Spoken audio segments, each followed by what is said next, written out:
With us today, we got Joe, Trigger Joe Britson. All right, let's go. Boom! To try to get a matchup with a gunner. Oh, goes the roof. Francis Ngannou. Well, this is just a fist. When I start throwing it around, I can leave one hell of a mess. Let's dance. Multiple occasions. Wow, it looks like they're going to swing to the very end. And he wasn't kidding.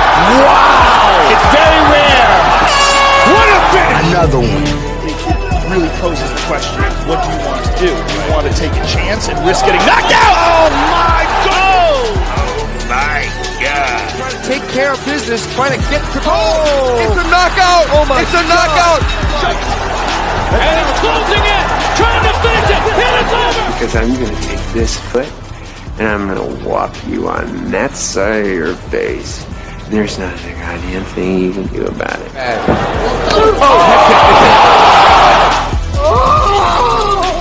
Clock is brought to you by Modelo.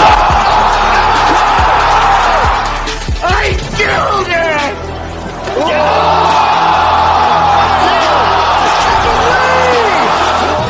Punch me right in the face, man. And we have a new nickname.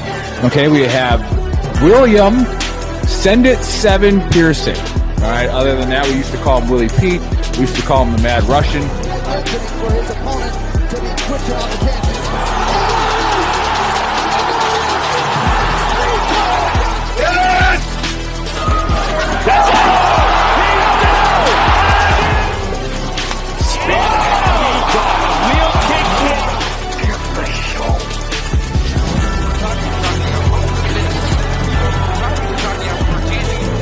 Now you're gonna get it, Bobby!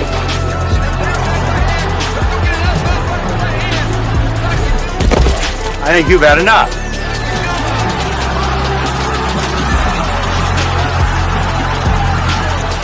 No? Now you've had enough. Bitch. Wow, how good is this? Finish him!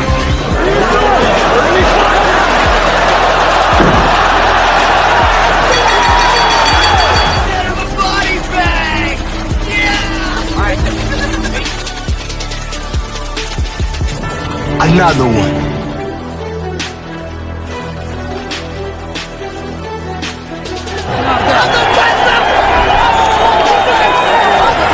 Everybody gets triggered. It's just if you become a pansy. That's in the Book of Brawl. I think Not surprised, motherfuckers.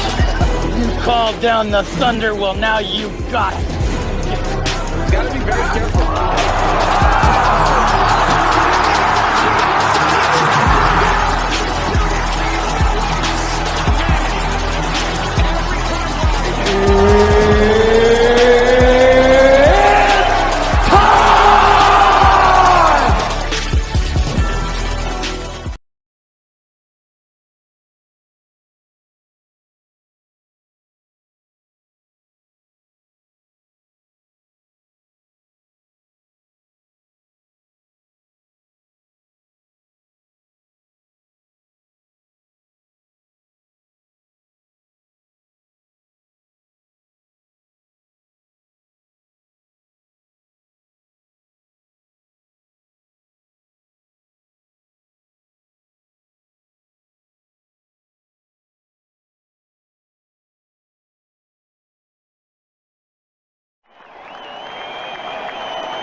This is the Veteran Trash Talk Sports Betting Show with your hosts, Trigger Joe, Send It 7 Pearson, and the Big Earl. UFC, NFL, if it's on, we're betting on it.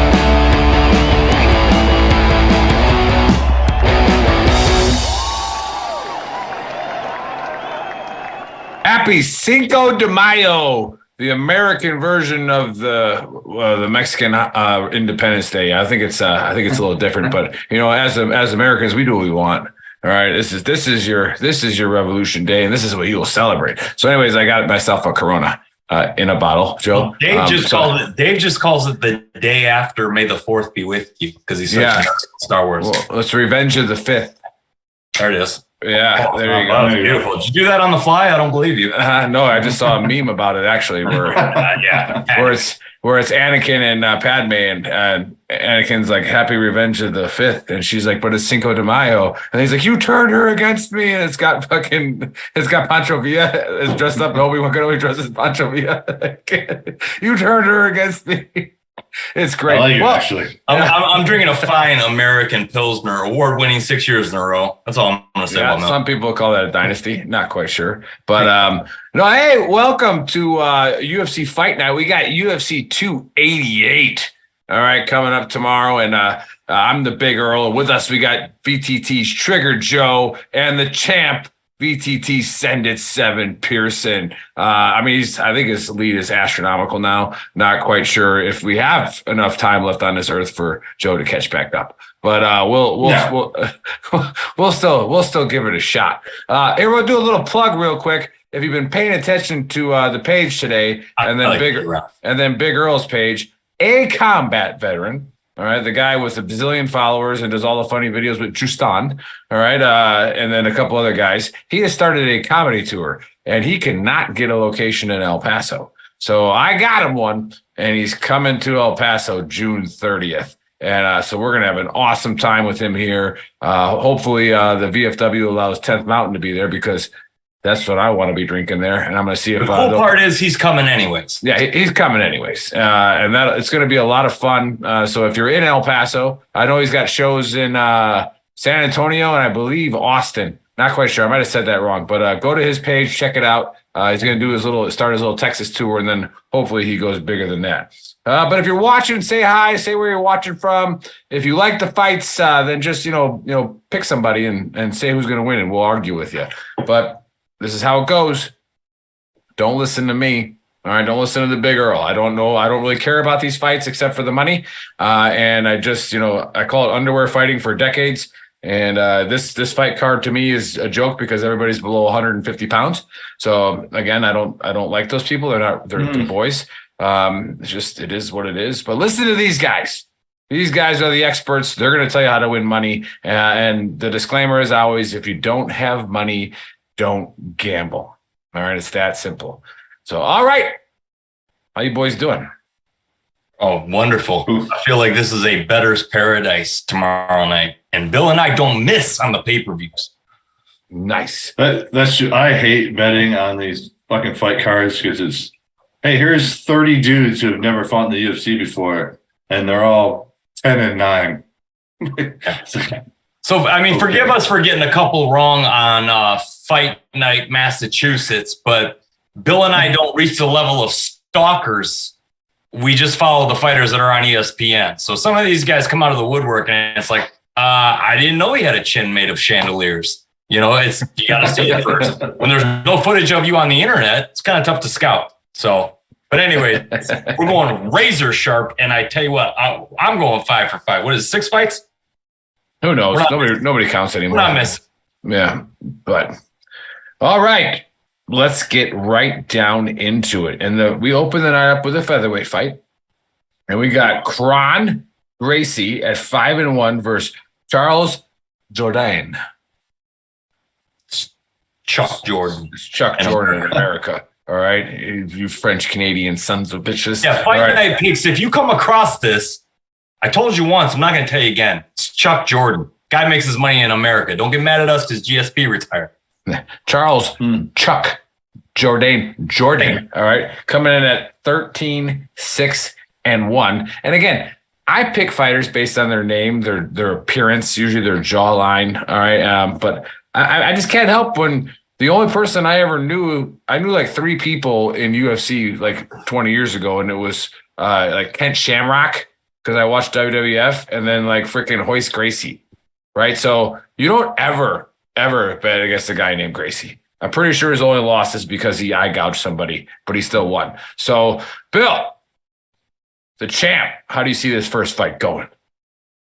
Again, sometimes it's hard betting on these fresh new guys. However, I am making decisions post St. Barbara's Ball, so forgive me. There's some hangover involved in these picks. Is St. Barbara a chick?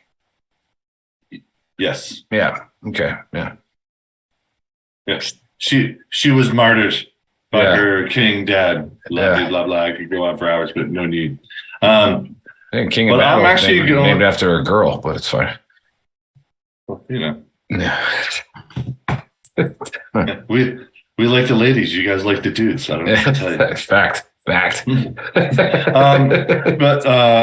starting right off the bat, Play with I us. have Sorry. I have my DraftKings sleeper right off the bat. I'm going with Gracie on this one. He had 4 straight submission wins. Then he lost his last one on a UFC fight night to Cup Swanson, which isn't a bad loss to be honest with you, especially when you're a new guy up and coming. You're fighting, you're fighting a legend, an experienced guy like Cup Swanson. And Jourdain to me has just been unimpressive. He's hit or miss. He's coming off a 2-fight losing streak, which when it comes to betting, I like to play a little statistics here. I normally don't like to bet on guys losing 3 in a row. But this one I'm going with, I think Kron Gracie, and Jourdain has been submitted a few times before, and that's Kron's game. I think if Kron gets this to the game, to the ground, Gracie's going to win this match. I think Jourdain's going to come in acting like a jackass like he does sometimes. Tries to be a little too showboaty. I think he's going to get caught in a choke. So I'm going to go with Gracie on this one in an early second round submission. Yeah, that reminds me of The Last Dragon, when he said, I figured out the art of fighting without knowing how to fight. So he's like, you give him a little attitude, a little zing, and check this out. So he starts doing all this, and then the guy just kicks him in the face and knocks him out. It's like, I mastered the art of fighting without knowing how to fight. All right, Joe, what say you? All right, fight night picks. If you're listening, if you come across this, Craig and Matt, listen closely, all right? Chuck Jordan, or Joel Jourdain, as you guys butcher that name, in an accent that since World War II I haven't been able to stand. I don't know why. But Bill said he got submitted a few times. Well, here's the problem. He got submitted by Julian fucking Erosa, or as I like to call him, Glass Mandible. King Julian. I called him in that fight. You guys were all wrong. He got knocked the fuck out twice in a row. That's what happened to Julian Erosa. And he was tough enough to take Charles Jordan out. Subbed him. All right. A newcomer from the comeback series just knocked Erosa out in about 15 seconds and ruined some parlays. That was rough too. Kron Gracie grew up not talking about his cauliflower ear, because you know what they do in the Gracie family when you have cauliflower ear? They smack the shit out of it until you have no feeling. He grew up tougher than this kid. I don't buy into Charles Jourdain's Spartan kick when he was fighting Andre fucking Uhl. All right, we'll get your award ready, but I was sleeping through the whole fight. Yes. He's 2-3 in his last 5. He got subbed by Glass Mandible Julian Erosa. And Kron Gracie doesn't have a whole lot of time to waste. He's 34 years old. He's going to get this fight to the ground. And when he gets this fight to the ground, it is over.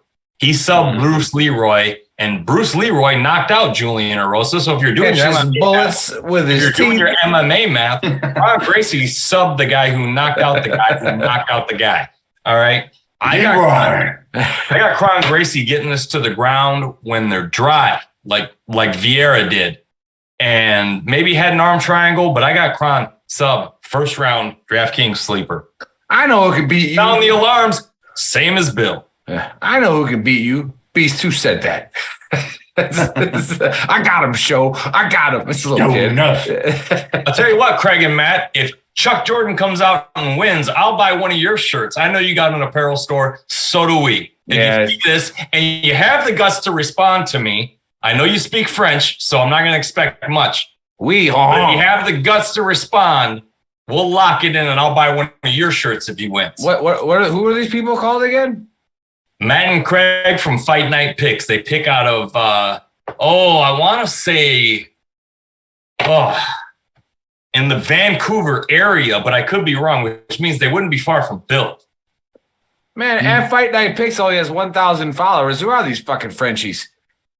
So they do some good production. I'll give them credit. They probably got a lot of money, but they obviously don't know what they're doing because they got no followers. We, on the other hand, have a lot of followers and no money. Yeah. So, Yeah, I took a page out of the Book of Earl, and I've been studying it every time I listen to these guys because most of you don't know this, but a IED pretty much destroyed my right eardrum. And when I listen to Craig and Matt's voice, it makes me wish it destroyed both of them. These guys have a voice that makes me want to fucking claw my eyes out. They're very smart. They got great production, but you're wrong on this one, boys. You've been challenged. Yeah. All right. Let's go fight night picks. All right. Let's get to the next young man's fight here, which is another featherweight fight, which nobody gives a shit about. All right, we got Evloev at 16-0. All right, and he's going against Diego Lopez at 21-5. I'm gonna go here with Vagina Lopez by KO in the second round. So, I mean, it's just gonna happen, guys. You're just gonna have to deal with it. You're all gonna have this in your parlay. You're gonna lock it up. But nobody fucks with the vagina. All right. So, Joe. Doesn't everybody fuck with the vagina? You don't fuck with it. All right. So here we go. I got to imagine this fight is probably the biggest disappointment on the card for Bill. It has an Ev in it, and it had the hillbilly Khabib, Bryce Mitchell, getting ready to go up against him. And this was a matchup everyone was looking forward to. I still had Evloev beating Mitchell. Unfortunately, he dropped out with a shoulder injury. And this dude that they pulled in off the streets to fight Evloev must really need some money, or he's just got balls. But he's losing. Evloev's got a lot of decisions where he likes to just take down, rinse, repeat, take down, rinse, repeat, beat your face up. And he does go to some decisions. So I'm going to take him money line here. He's like a minus 900 favorite now, but lock it up. Evloev is definitely winning this fight. Would not be surprised to see him get out of there with a finish. This dude he's fighting is 21-5, so he knows how to fight. He knows how to win. But he had one shot on Dana White's Contender Series and lost the decision to Joe Anderson Brito, which is not a shameful loss. Brito's good. He went the distance with him, which is the only reason I think he might be able to carry this to the judges with Evloev. But he will be on his back counting lights the entire fight. So, Joe, how do you feel about dropping off for a shoulder injury? I didn't do it. They made me do it. I mean, just an honest question. And I didn't see that softball. I didn't even recognize that softball. When he said that, I was like, ho. We laugh about it all the time on the show. But what is actually a holy shit moment about it is we're like fucking 4 or 5 weeks in to Iraq, maybe a month before I got my Purple Heart, which I was heavily involved in a firefight at the time. And my platoon sergeant pulled me aside and was like, "You can't even fucking draw down with that thing. What's wrong with your arm?" Like they had to like reset it and everything. So this thing that happened between Nick and I happened 3 weeks before we deployed. So I really liked him when I first met him for that. Yeah. You probably would have got a kill notch on your belt, not wounded. I tell you what, I should thank him. And the last thing you want to do with Nick Cottrell is give him compliments when he's in the room. But I find myself always walking into it. But I never lost another fucking fight on the mat.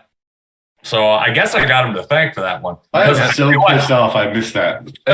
The thing between Nick and I was it was more like PT and what do we have on? We had on the old BDUs and tennis shoes and Go Fasters. Yeah. We were on the grass right there on the field, Bill. Yeah, it was good. Right there on right in front of the sign. Right in the quad, yeah. Yeah. So that's where we were when that happened, doing PT. Yeah. I just keep winning. But Bill, what say you on this? I had the Ricky Bobby on that one. I went to hip toss Nick and I go, "Yep, I'm flying through the air. This is not good." You don't throw a taller guy. Just not the right thing to do. Well, I didn't, did I? No, you sure didn't. I look like an old timer trying to ride a bull. I was like, whoop, poof, right in the dirt. Yeah, that's out. All right, Bill, the champ. What say you? All right, exact same thing as Joe. I was excited for Evloev versus Bryce. See if Bryce could make a comeback at fighting without the flu. I still think Evla Webb would have fought a super boring decision fight against Bryce. Evla is known for that, like Joe said. He'll put you on your back and keep you there. And I got a new top off. And again, I think this is, Lopez is taking the fight last minute. As anybody who wants to get a UFC contract will. Whether you're ready for it or not, you take the contract, you take the fight, you get in Dana's good graces, then hope later on he gives you, a warm-up fight for you. But Evloev is not the guy you want to fight as your first warm-up to get into the UFC, on a pay-per-view. Evloev, he could finish this. Like Joe said, ticket money line, because you never know with Evloev. He might just give you a boring ass, I'm going to hold this guy in the ground for 3 rounds and make him stare up at the ceiling, which I think possibly could happen.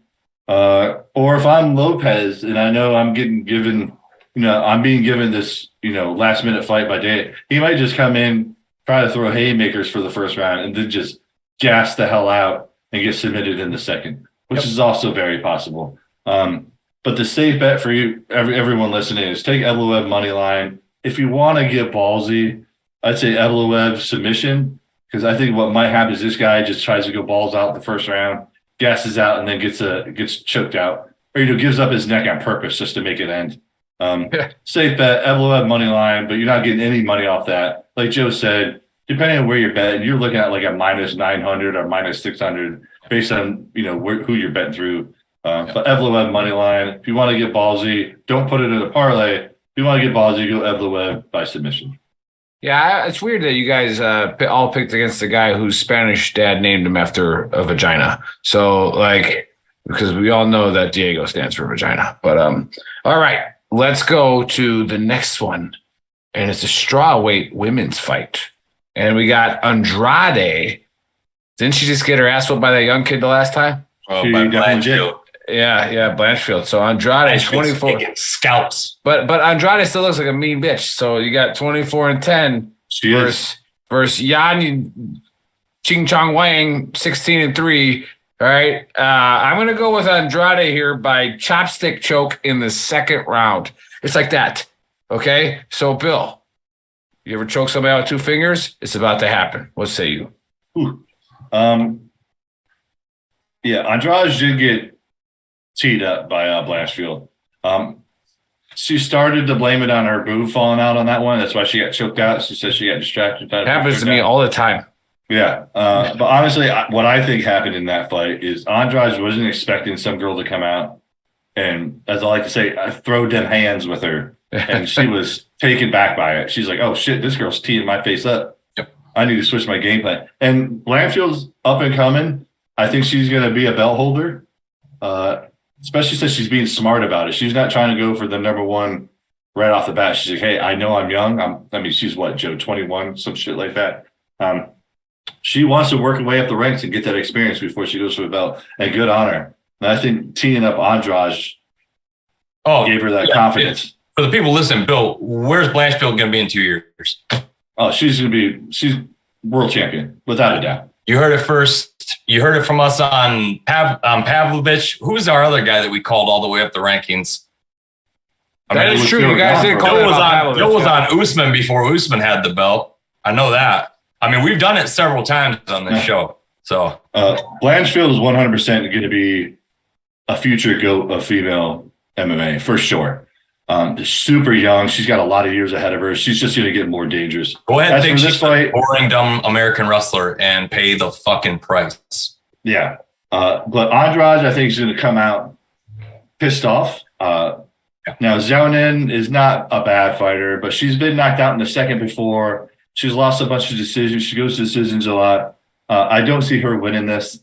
I'm not confident enough to go with type of finish betting-wise. For this, I'm picking Andrade. I don't think it's going to be Chuck Step coach. I think Andrade is definitely winning. I think she's going to come out angry and pissed off. Xiaonan has been knocked out before, and Andrade is the type of girl that could do it. But I still see this probably going to a decision. Xiaonan's got a decent chin. Xiaonan's fought some decent girls in this weight class before. She's fought Marina Rodriguez and Mackenzie Dern. I don't think this is going to go to a finish. It could if Andrade lands the right punch, but I think a decision on this one, Andrade money line is the best bet to take. Nice. All right, Joe, what say you? Yeah. Don't be timid about Andrade's last fight. All right, first of all, let's stop. That was let's stop No, before you get I'm not gonna. That was a let's stop before you get into a rhythm. You're in college now.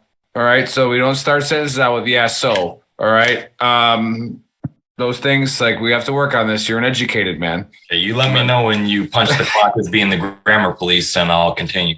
Well, you're in college now. All right. Sorry. Go ahead. All right. I'll accept it. So here's the thing. Andrade, when I saw her fight in person, she knew Cynthia Calvillo was going to be like a knife and butter, and she blew right through her. Okay. When Lemos was coming up, Lemos was teeing some girls up, and she had hands. So what's Andrade do? We're going to the ground, sub. And I did call that one. I think Andrade is smart enough to know that the place, what's her last? Say her last name out loud. Zhao Nin. Okay. Has been finished, is on the ground. Okay. No, I'm sorry. She got knocked out. But she got knocked out by Carla Esparza. Okay. So not a bad knockout. But Andrade hits harder, much harder. Way harder. And she is going to be pissed. Super harder. Andrade is actually, for a change-up, 2 years younger in this fight. And I could very well see Andrade blistering her, catching her with the right hand, it going to the ground. And because she's on a pay-per-view, she's Chinese. So the pride thing, she'll die in there. That's what they do. I think maybe she survives, and Andrade knows when we get to the ground, you're mine. And I'm going to say Andrade by second round submission. Very nice. Very nice. All right. Hey, before we get to the co-main, let's take a short little plug here. All right. We got the hat. We got the shirt. Bill, you wearing a shirt? You wearing a VTT shirt today? Yeah, he's got the original on. Yeah, the OG. All right, the original. So go to shop.veterantrashtalk.com. And again, I'm proud to say it. We outright own Gruntworks, which is a great thing because we're actual grunts, except for Bill. But it's like we're actual grunts. I mean, we're not praising some woman, So it's like we're all about the dudes. Yeah, but every time you got in a firefight, who'd you call for? This guy. Hey, you guys, I hate to do this, but give me 1 second. Hang on. Yeah. I'm in the middle of the fucking thing. All right. Hey, Chris, I hate to hurt your feelings on this one, but Gruntworks, the stats just came back, is officially 15% cooler now that the 82nd owns it than a bunch of Marines. So yes. I just got the call. I wouldn't have answered if it wasn't important.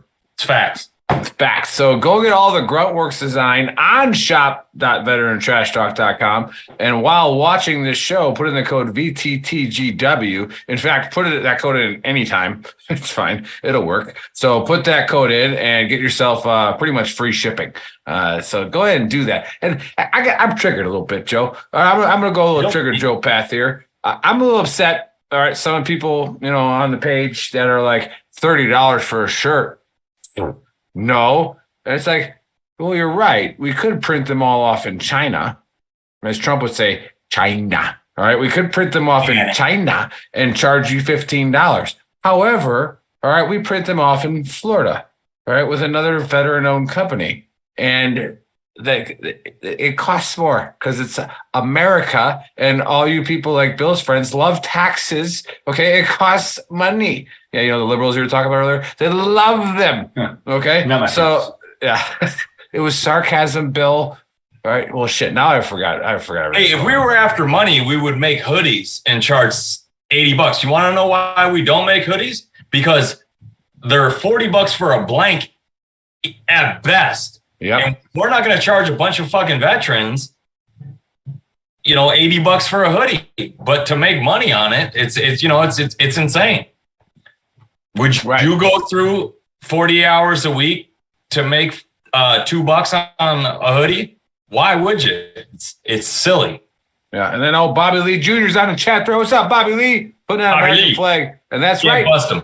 like we said, we can't bust him, Buddy Lee.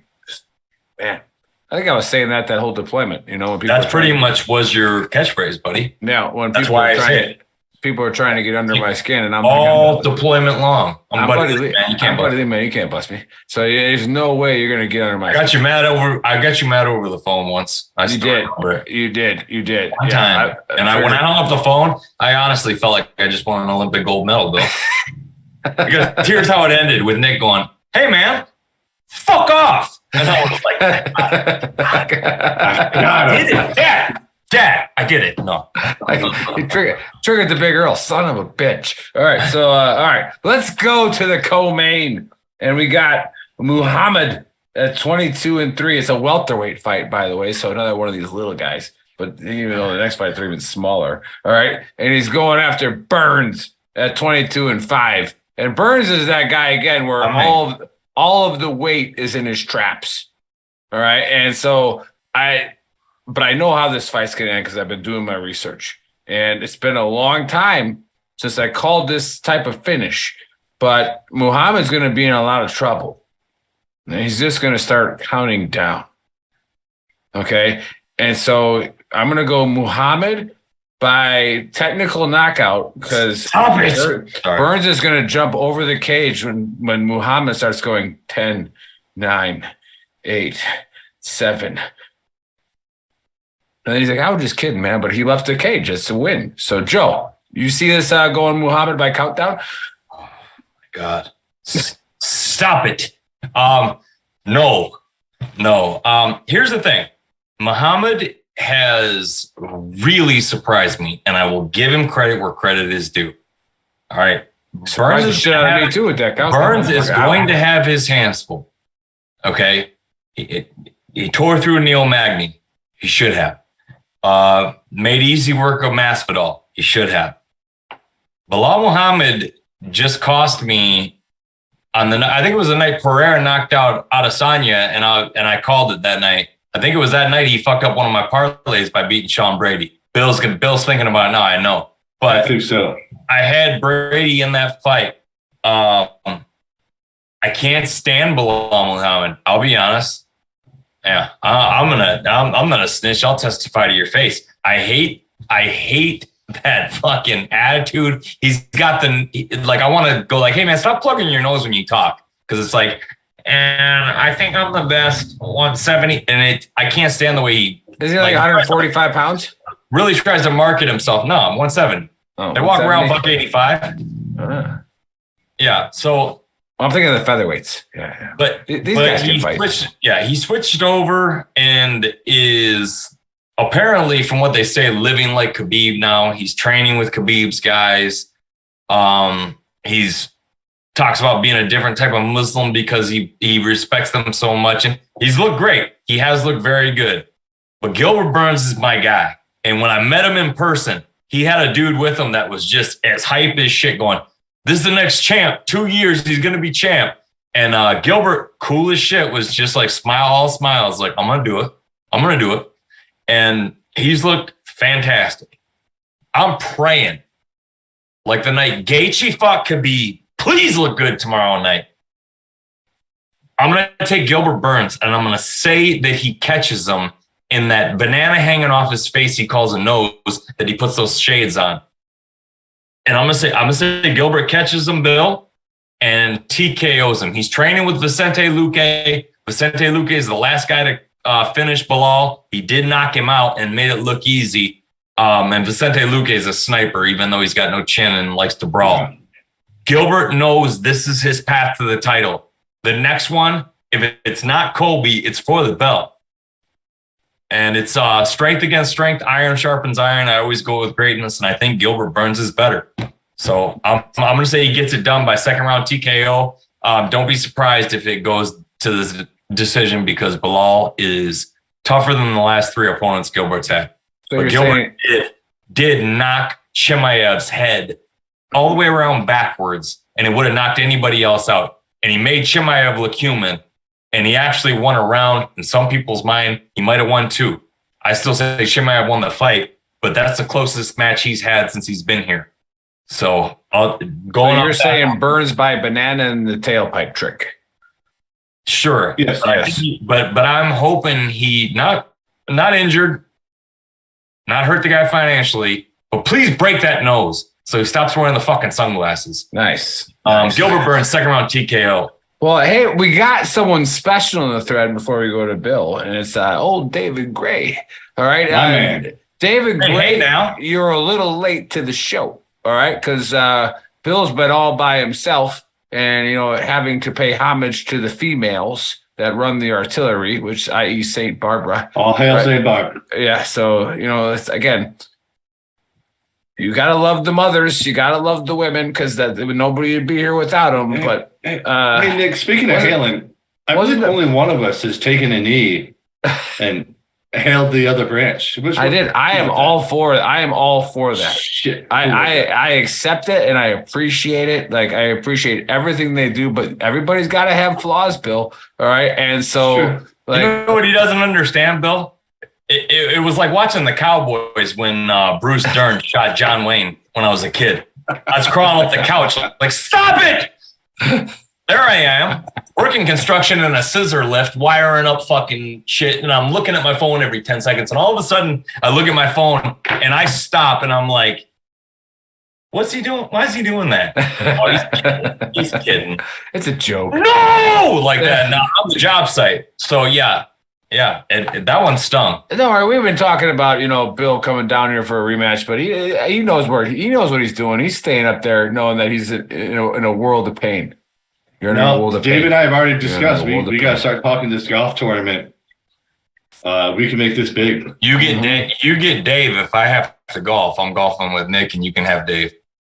Oh, or I'm golfing with Bill, and you can have Dave. There you go. That'll work. Because Dave's gonna average a 9 on every hole. So yeah. Dave, we heard Dave sucks at golf, but it is what it is. But all right, Bill, who do you got in that co-main with Muhammad and Burns? I'm going with Joe on this one. For the bettors. A lot like Joe, I'm also betting with my heart, not necessarily my brain on this one. Listen, Bilal's a great fighter. He's got cardio for days, and he's known to just fight to the distance every damn time. Here's why I'm going with Gilbert, though. Two things. One, Joe touched on it towards the end. Gilbert Burns is the first one that makes Khamzat Chimaev look human. Chimaev has just been running through people, and Gilbert Burns is the first person that tags Chimaev that makes Chimaev go, oh, shit, I'm at a fight. And Joe Rogan talked about Gilbert Burns, too, on his one, but that went viral for a while. That if you told Gilbert Burns to fight the devil tomorrow for $10, Gilbert Burns is doing it. So the reason why I'm going with Gilbert is Bilal's fought some good people, but he hasn't fought anyone that's going to make him go to that deep end of the pool with the sharks. And that's the style of fighting Gilbert Burns does. He's going to force you into you're going to get out of MMA, you're going to get out of this fight science. Gilbert Burns is going to force you into just an alleyway street fight. And here's the other thing. Gilbert Burns knows damn well Bilal doesn't possess the power to sleep him. But Gilbert Burns 100% has the power to knock Bilal clean the fuck out into the shadow realm. And he knows that. And Gilbert Burns has good cardio too. Like you said, he fought that just vicious fight with Chimaev for 3 rounds. And yeah, we haven't even addressed maybe his best weapon. He had the most feared fucking jiu-jitsu in the division for a while. He gets to the ground with you. He knows how to put you out. Like Bilal's best weapon is his cardio. Bilal's best weapon is his cardio. But like I said, he hasn't fought anyone who's going to make him fight that brawl, which completely changes your adrenaline, changes your lactic acid. Gilbert Burns is going to force him into that fight, which is why I think Gilbert Burns wins this. I was going to go with decision. I think I'm going to stick with that. I think Gilbert Burns is going to tag him a couple of times. That's going to force Bilal to be on the run, as opposed to trying to dance around and do that stupid shit win on point stuff. I think Gilbert Burns is going to tag him enough where he's going to go into run mode.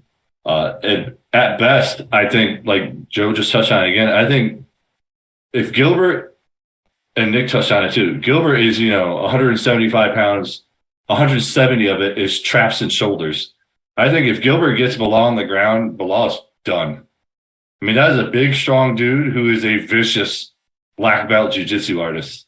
So now you're dealing with strength, you're dealing with skill at the same time. So I got Gilbert Burns on this one. I'm going with decision just because I think Bilal might dance or run enough. But Gilbert could win this by knockout or submission as well. The safe bet is money line, so I'm going with Gilbert Burns money line. I think this is the first fight Bilal's going to have to fight a brawler who doesn't give a shit about what's coming at him, and Bilal doesn't pack the power to make Gilbert scared. Nope. 5 knockouts, 25 fights. Yeah. So I got Gilbert Burns money line on this one. It could go 3 different ways on this one. So the safe bet is Gilbert Burns money line.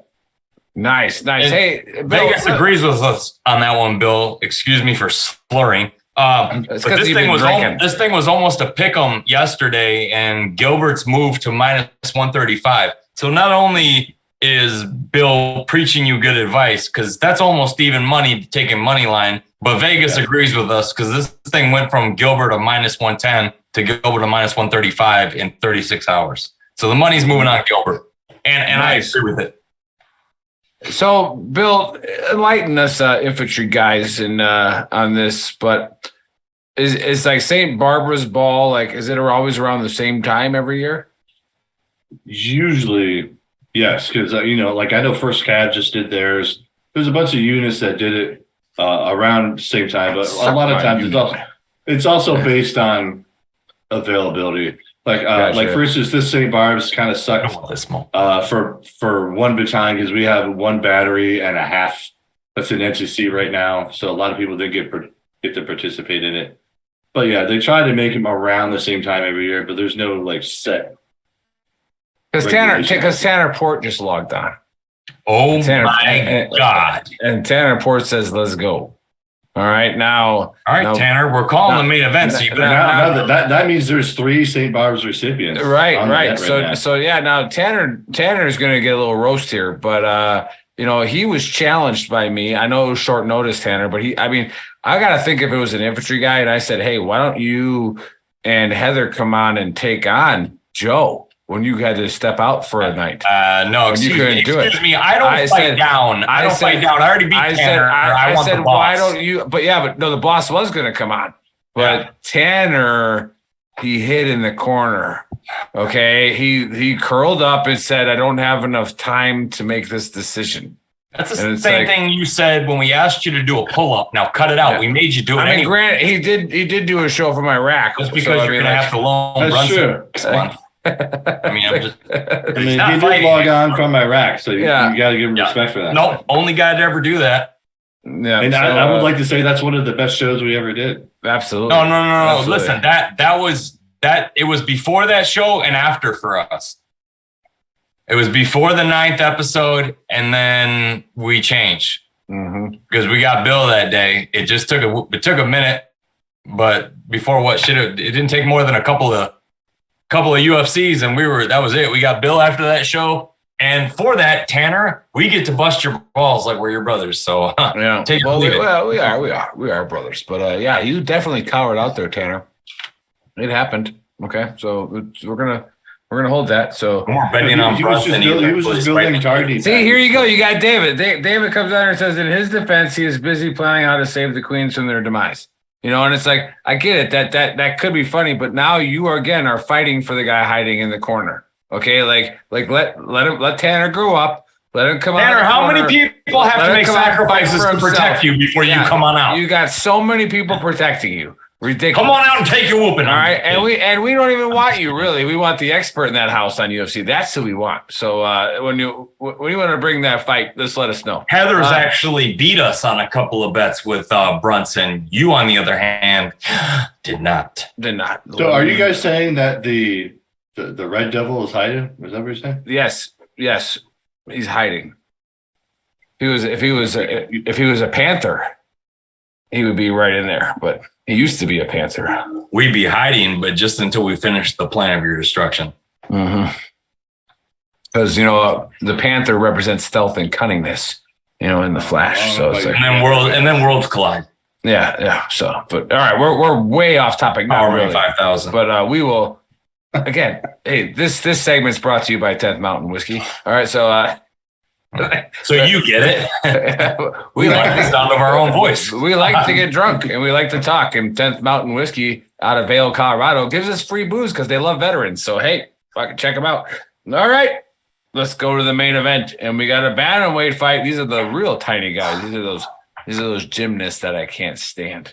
All right, and we got Sterling at 22-3 versus Seattle, which I didn't even write his record down because it doesn't fucking matter. Cejudo, yeah, you got to say my man. It's Cejudo. All right, so. All right, disrespect the two-time champ. These guys all practice judo, so why would we change the name of it? It's Cejudo. All right, and I'm gonna go with Al jams it in his face. Second round. All right, Bill knows what I did there. All right, Al jams his face. He doesn't like what you did there. I can guarantee it. All right, well, because I'm actually gonna do something special here. I'm gonna do a bigger old parlay because I'm writing down all my stupid picks. I'm gonna put $5 on it. So, all right. The big old parlay hits. Oh, it's over. What do you got on this one, the champ? Okay. There's been a few fighters that I've talked about on this show that I just truly despise. Top of that list is probably Aljamain Sterling. For two reasons. One, the first time he fought Yoder Jan, that Academy Award-winning performance from that knee to get the belt was such bullshit. It was very Craig and Matt from Fight Night. Oh, God. Yeah. And then the second time every close fight. We're split on the pick, boys, so they're never wrong. Yeah. And then the second time he fought Yoder Jan and just turtled on his back for 5 rounds. Again, I hate Aljamain. I really do. Here's the thing with Henry Cejudo. Henry Cejudo is one of the greatest fighters ever fight in the UFC. Period. 2-belt champ, and he's just this, Bill. I mean, what's he around his neck? Medalist in Olympic wrestling. I mean, fucking gold medalist for America. He's a gold medalist wrestler. Well, I didn't know these things. Yeah. Well, that's why we're here. And Henry Cejudo has hands. He's still not even Al jam in your face. You know, as these little guys are, Henry Cejudo will absolutely put you in the shadow realm with his hands, which is what he likes to do, to be honest with you. And as you know, the ultimate Achilles for jiu-jitsu guys is wrestlers. And Cejudo's that guy. Again, he's held belts in 2 different weight classes and then bowed out and retired. He said, hey, I reached the top. I'm going to bow out. He hasn't fought, was it, Joe, 2 years? Maybe 3, get closer to 3. But here's the thing. It's not like he left and was dormant.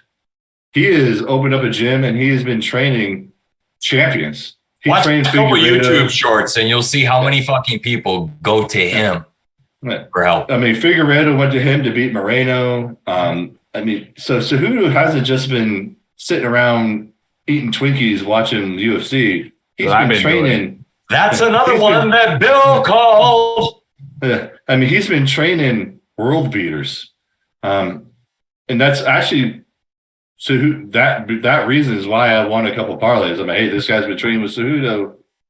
Cejudo is going to teach him how to beat this dude. And Cejudo came back and he did a comment the other day, and I believe him. Cejudo said, hey, I'm only coming back if I want to beat Aljamain. Then I'm going to punch that weak ass Shemaev in the face, and then I'm going to go back and beat Alexander the Average. Then I'm going to be the 2-belt champion again. I'm going to go home and piss everybody off. I would love to see Cejudo fight Volkanovski.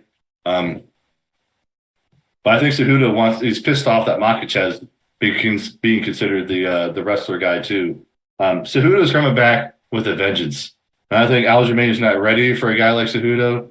I think Cejudo is going to contradict all of the bullshit ass lay and pray jiu-jitsu Aljamain's going to try to do.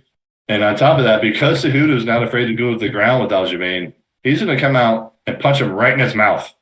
And I don't think Aljamain's ready for that. He might try to put on another Academy Award-winning performance to try to get some DQ bullshit.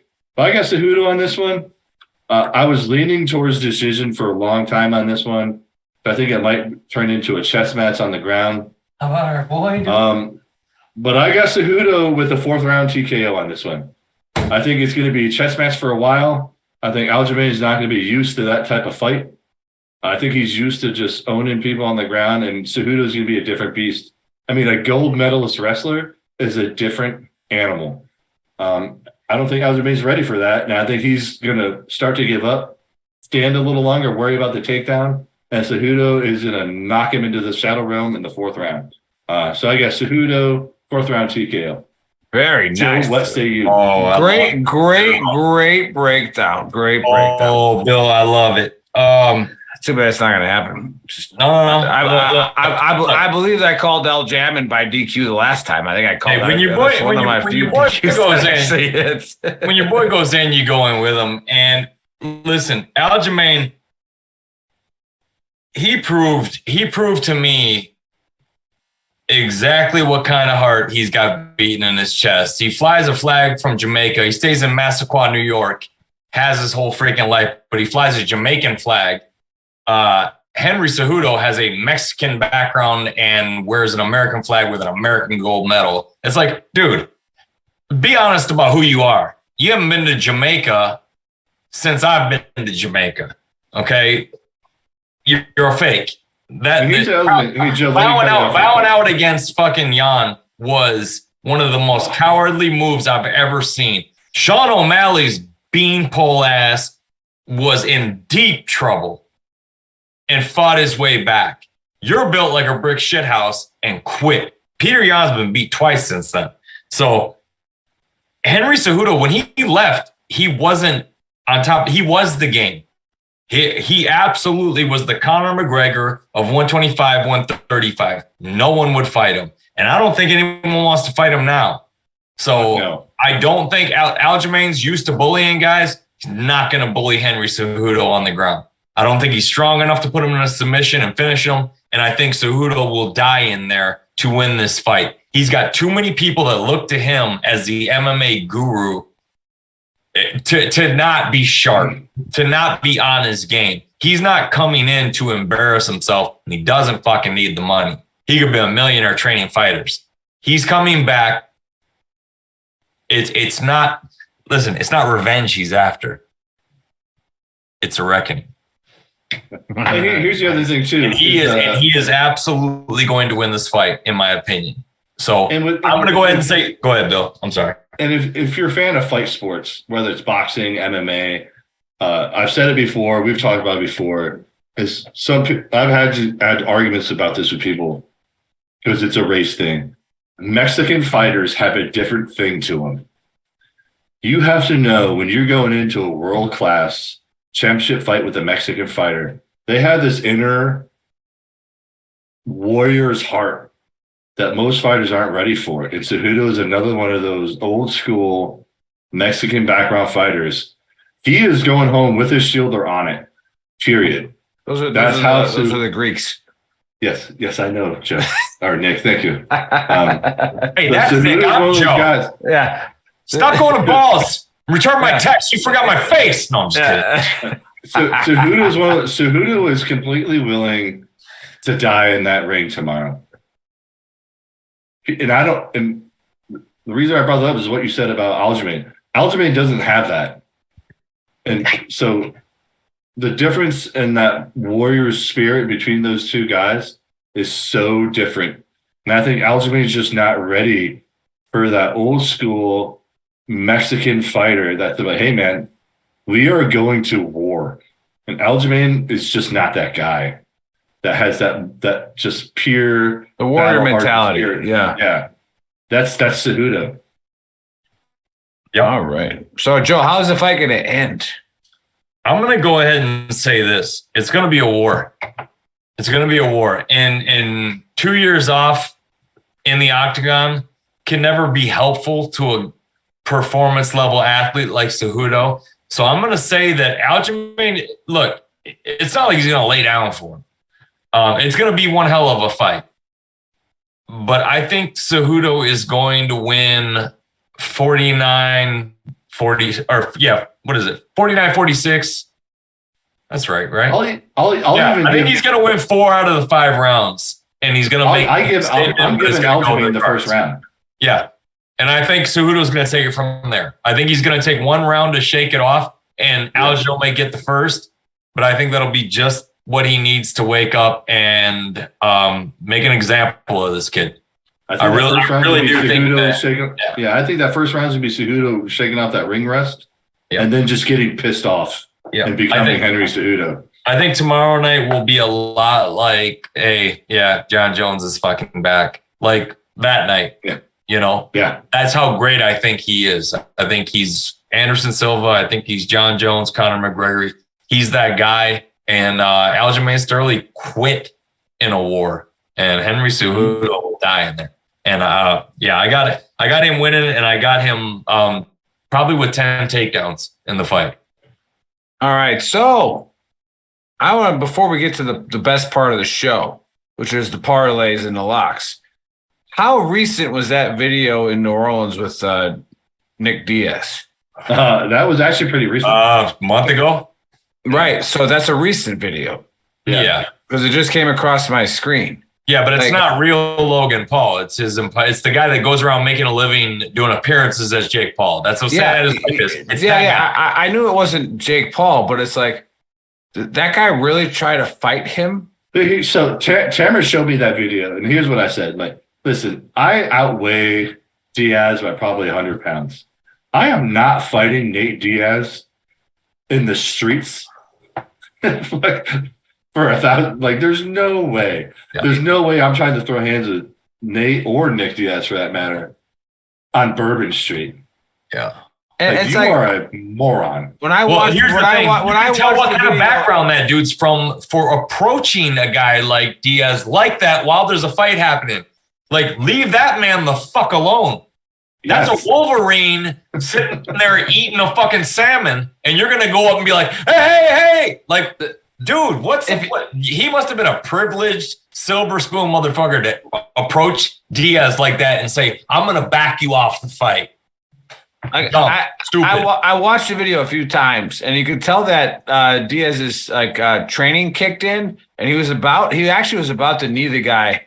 I should just let. But you saw him take that knee back. But that was just instinct, where I'm going to hammer you with this knee. But wait a minute, this isn't a UFC fight. Just go to sleep, homie. All right. I could legit murder this dude. He was like, nah, man, fuck that. I'm just going to choke you out. Yeah. Sorry, I did my best Stone Diaz impression. It wasn't like fighting Nate Diaz with a couple of drinks in him is bad. It's like, fuck that, man. I'm just going to you talking shit. And again, you can. That's Diaz. That's my best Diaz.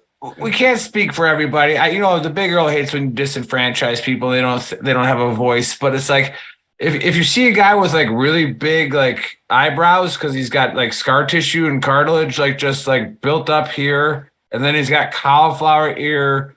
It's like, even if you didn't know who he was, it's like that dude has been hit in the face so many fucking times. It's like, what are you gonna do? Like, what are you gonna do to him? So, right.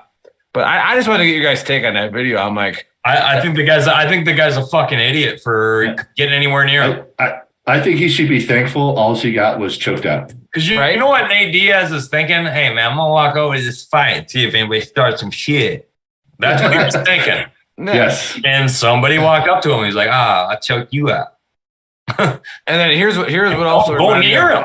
Here's what also reminded me of Boondock Saints. When he yells at the guys to not help his brother when he's in a fight. He can take care of himself, right? Like you notice that Diaz's crew didn't jump in the fight. They just kept everybody away from it.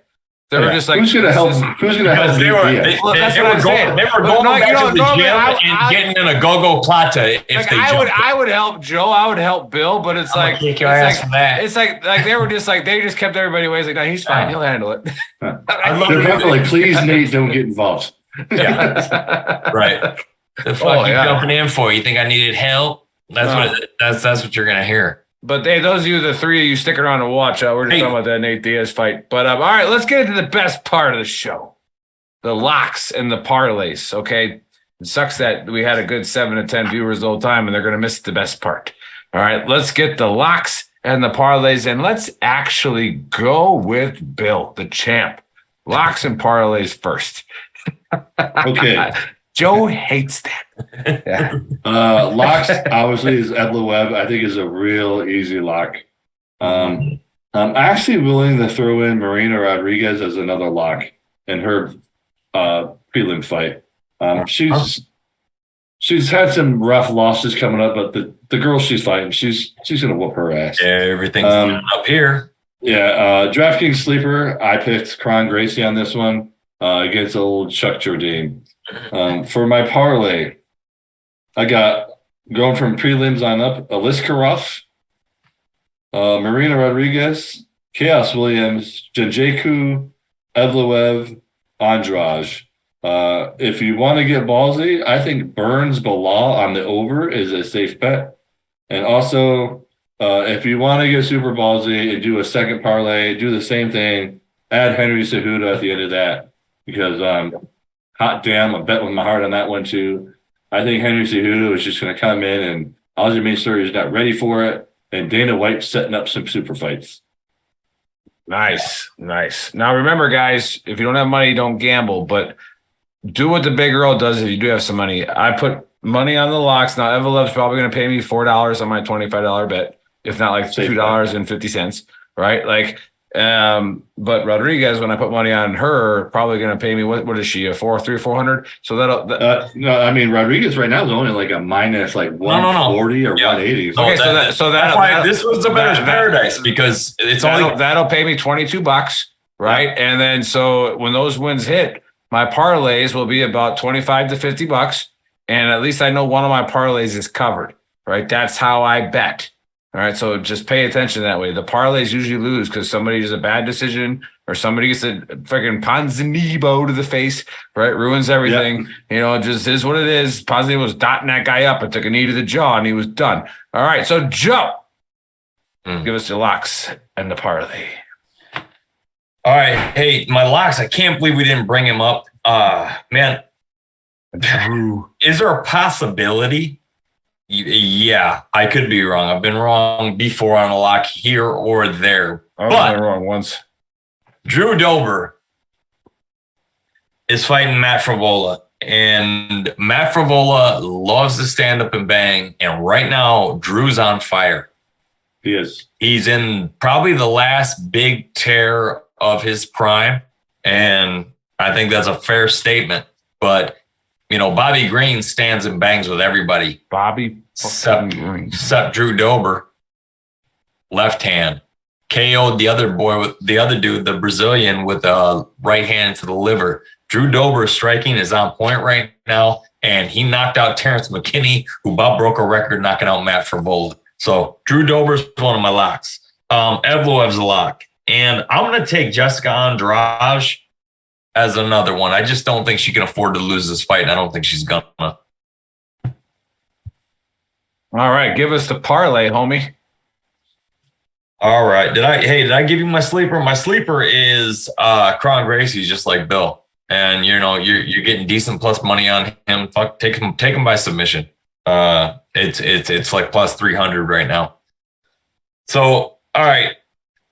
The parlay starts in the early prelims. I think it's the late early prelims or the very beginning, but Alice Skararov versus Phil Hawes. Okay. The reason why I like this fight is because Phil Hawes has a glass jaw and this other dude's undefeated. I definitely see this fight. I'm sorry, he's 13-1, but I definitely see somebody finishing this fight. So I've got that fight going under the distance. All right. Then I got Braxton Smith money line over Parker Porter. That's going to make this parlay pay out because he's plus money. Okay, this dude's 5-1 with 5 knockouts. Parker Porter is a fucking turd. So then I got Marina Rodriguez money line minus 130. Great, I'll take it. Then I got Chaos Williams over this Bedoya. Chaos Williams has been hot. He's a minus 340 favorite, but I think he's going to knock this guy out. So spice it up on FanDuel. It should be about minus 150 to take him by knockout. Then the Dobes. Drew Dober, who's I'm taking a money line just because for all this tough at minus 220. Jessica Andrade at minus 175. And then you got Evlov in their money line, but I'm taking Henry Cejudo. I'm that confident and putting him in my parlay. And that fight right now is minus 120. So it's, that parlay is going to pay off. Nick, if you can take up 15 seconds of time, I can add it up real quick on FanDuel. Yeah, I can definitely take up 15 seconds of time. That's never been a problem of mine. Right. We have a tremendous show tomorrow on the Trash Talk Hour, and I'll get back to that right when Joe should be ready. Bill's got to go drain the main. Bill was drinking Tall Boy Natty Lights before the show started. So, that's just it. That's so Sergeant Major of him. But what are you adding up there? What do you got? Yeah, we're one more plug in, and 10 pays back 139. Nice. So yeah, and that's a 7-fight parlay too. So you're not going berserk. Let me see. I got everybody. So you got Dover, you got Dover, Andrade, Smith, Rodriguez, Williams, the under on the one fight, and what's the last one? Cejudo. That's right. Yeah, you had a Cejudo on the end there. Yeah, but no, we have a great show. I'm gonna put 20 on that one. Ooh, there you go. There you go. I can't wait for tomorrow. Tomorrow, not only do I get to talk to one of the people that I grew up watching play baseball. Get out of here. Yeah, come on the show. So we got Steve Sachs coming on the show. Two-time World Series champion. I think he was 5-time All-Star, Rookie of the Year. Yeah. But it's actually a lot sadder than it is. His son was. I was gonna say, to what end, please? His son was a Osprey pilot for the Marines, and he died in a training accident last June. Oh, I know this story. Yep. So Steve is starting a foundation in his son's name. Oh, beautiful. To help anybody who's aspiring to be an aviator in the DoD. They'll help them get there. So he just did an auction, just ended on last Saturday for his World Series rings, right? His trophies, his jerseys, everything. So what we're going to do at Veteran Trash Talk is have him come on. Hopefully that we have enough people watching that, can help launch this foundation. And again, the way we talk about it and what we always love to do on Memorial Day, and when we have our Gold Star, and this will segue into Bills, but when we have our Gold Star moms and dads, watching our show on Memorial Day, and they're listening to us talk about their kids, and then they're commenting in the sections, it helps warriors that have survivor's guilt. And survivor's guilt's a real thing. I struggled with it. A lot of us have struggled with it. Now, the logic, the common sense says that, if you have survivor's guilt, the last thing you should do is hurt yourself, because now you're going to take your life in the name of somebody who already lost their life. And then now that's going to be on the weight of that mother and that father, and then the children, of these, these warriors that, paid the ultimate sacrifice. So again, I really applaud Steve for coming on, and it's going to be really hard for him to share the story about his son. But when you hear the parents talk about their loved one that was lost, and you are struggling with survivor's guilt, that should hit home to you, that you should be doing everything that you can to honor their sacrifice. And the last thing you should do to that sacrifice is add to it when you're not really sacrificing anything other than your own self. Okay, so don't do that. All right. Live your life for those that lost it. And what's survivor's guilt about? It's you think people that were better men possibly than you did come home and you did. Okay, well, if you looked up to that guy, thought he was a better man, what the fuck do you think he's thinking right now? Because he's there with you and he's watching, in my opinion. Right.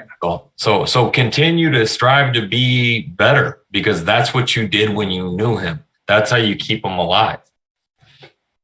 And the only way we know how. Yep. And so, again, I'm excited for tomorrow. And then we also have the Urban Paws Service Dogs nonprofit coming on as well. And that's 2 first responders out of California that are going to come on and talk about how they're training dogs to help policemen who are dealing with PTSD and those other things. But back to the Gold Star thing again, turn it over to Bill. I, for years, never thought about it. And I mean, as a human being, I never thought about it, but the children that are left behind. So, Bill, take it away. Again, please go to goldstarteenadventures.org. It's a wonderful organization. It's won awards for how much money goes directly towards the kids, but it's a foundation that gets all the Gold Star kids, and they've expanded to first responders as well now. They get all the Gold Star kids together. They remember that they are not alone, that are not forgotten. They take them on scuba trips, certifications, hunting trips, leadership academies, and they follow them all the way up through college. A great organization by Kent Solheim. Right now, him and his daughter, Kent's got one leg. Him and his daughter are doing an Ironman triathlon together. I put the GoFundMe on the VTT page, which also segues into another organization I got involved in. I'm running with them right now for Memorial Day, which is wearblueruntoremember.org. The reason it goes into what Nick was talking about, oftentimes, Memorial Day, you're going to get all the RIPs and Till Valhallas, but everyone forgets about the family left behind, the Gold Star families. Wear Blue, Run to Remember is created by a mom who said she got tired of the only time anybody remembered her kid was when they got a front row seat to, the most depressing thing on Memorial Day was, remembering their fallen father. But nobody ever thought about him before or after Memorial Day. It was just always that really depressing time. So it's another organization that gets mentors to follow these kids throughout the year, run with them, spend some time with them on the weekends, just to let everybody know that these kids are not forgotten. And it's not just Memorial Day when we're all going to remember their fallen parent. So please go to goldstarteenadventures.org as well as wearblueruntoremember.org. Perfect. Thanks, Bill. All right, guys, we will see you tomorrow at 1700 Eastern Time with a Star Pack show, and great thing to promote with Captain John J. Sachs Foundation. Rest in peace, brother. And we're going to honor you tomorrow. And like Bill said, hopefully we can honor you more than one day a year. So we'll get after that. So we'll see you guys tomorrow. Happy betting. This is me at the better's win.